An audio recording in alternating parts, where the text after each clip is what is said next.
Et on reprend la direction de Davos où Nathan Cocampo a réussi à attraper quelques patrons français de la tech. Ils étaient nombreux sur cette édition. À son micro, Arthur Mensch, cofondateur du géant français de l'intelligence artificielle Mistral. Il s'exprime sur la concurrence internationale dans l'IA. Écoutez. Sur le côté IA, est-ce que vous pensez que l'Europe a vraiment la qualité pour aller concurrencer les États-Unis, la Chine ? Écoutez-moi, Mistral il grossit assez vite aux États-Unis en ce moment. Et donc on prend des contrats que d'autres acteurs américains en IA ne prennent pas. Donc d'une certaine manière, moi j'ai pas tellement d'inquiétude sur ce sujet. Ce qu'on a montré à Mistral, c'est quand même qu'en fait en IA on était largement compétitif.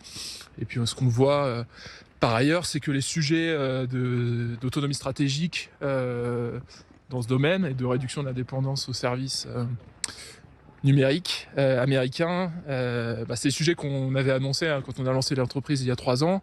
Bon, il se trouve que c'est des sujets dont la portée s'est un petit peu accrue dans l'année qui nous précède, quoi.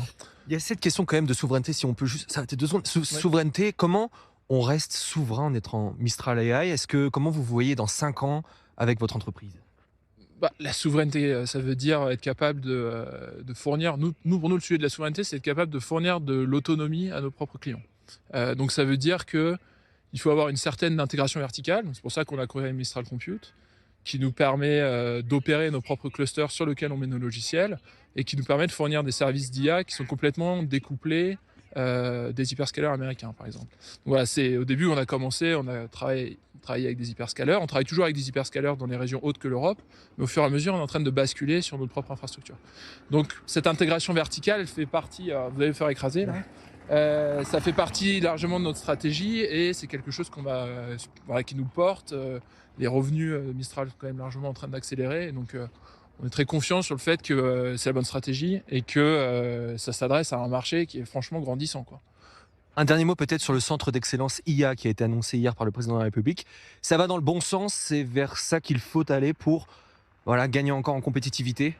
Alors malheureusement, j'ai pas exactement suivi ce qui a été annoncé, donc je vais pas pouvoir répondre à cette question. De manière générale, plus il y a de talent au même endroit, mieux c'est pour les entreprises, que ce soit pour Mistral ou pour les nouvelles startups qui se lancent. Donc tout ce qu'on peut faire pour retenir les Français et les faire et les convaincre de travailler pour des sociétés européennes va dans le bon sens, effectivement. Et juste cette bulle IA, est-ce que vous êtes quand même prudent là-dessus ? L'IA, c'est une technologie qui va complètement changer la manière dont l'économie fonctionne. Donc il y a beaucoup d'investissements à faire parce que c'est une technologie qui coûte cher à construire. Beaucoup d'investissements à faire parce que c'est une technologie qui a une empreinte physique significative. Ça tourne dans des data centers qui prennent beaucoup d'électricité. Donc je pense que c'est des investissements qui est très raisonnable de faire. Ensuite, il faut le faire. Il faut savoir que ça prend du temps à déployer dans les entreprises. Donc il faut le faire en faisant en sorte d'avoir un retour suffisamment rapide pour justifier d'en investir. Donc c'est ça le sujet, c'est où est le curseur entre est-ce que je déploie trop vite, est-ce que je déploie pas assez vite. Ensuite on met chacun nos curseurs à l'endroit qu'on choisit. Nous on pense que notre stratégie qui consiste à déployer quand même pas mal de capital dans les années qui viennent, mais on l'a levé donc on arrive à le faire. On considère que c'est le bon curseur, on verra ce que l'avenir nous dira. Arthur Mensch, cofondateur de Mistral AI au micro de Nathan Cocampo.